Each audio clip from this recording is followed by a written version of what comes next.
Good afternoon, Jacks and Jills. I am SirDimwi, and this is 3-Minute Meta. In this first installment, we are going to cover zones, specifically attack, defensive, and neutral zones.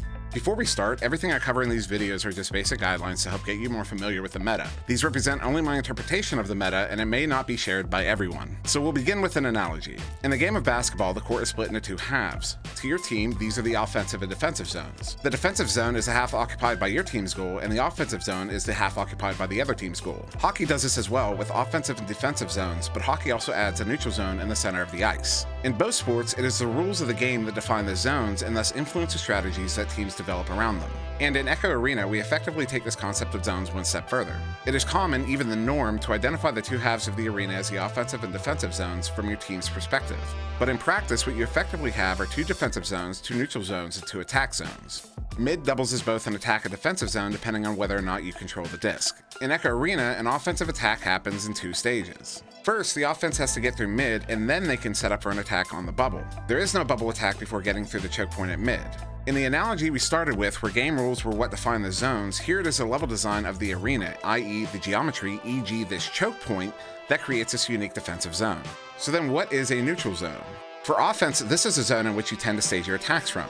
For defense, this is basically a zone that you do not overcommit defensive coverage to. And again, it is the level design here that creates this effective zone. With so much space, it is much easier for the offense to successfully complete passes and otherwise progress up the field. That is, as opposed to mid, where the geometry creates a choke point, or bubble, where the geometry funnels everything into a smaller and smaller area around the goal, and thus these are far more viable as defensive strongholds. So in the end, it is the lack of defensive viability that creates these neutral zones. So how do you use this information? On offense, it's good to be able to predict how and where the defense will be setting up to defend. Conversely, on defense, it is good to know where your geographic strengths are, that is, what areas of the map provide you with advantages on defense. This knowledge can inform you while devising both offensive and defensive strategies and plays, and may better help you make necessary adjustments during a real game. Some core concepts to always keep in mind are space and numbers.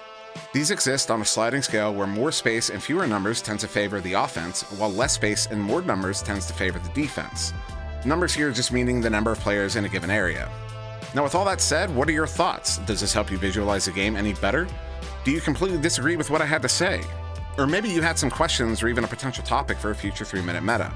Please leave them all in the comments below this video. I will be reading through all of them, so feedback is greatly appreciated. But that's it for this installment of 3-Minute Meta. In the next, we're going to cover offensive joust schemes. I've been SirDimwi. Please like, share, and subscribe, and have a wonderful day.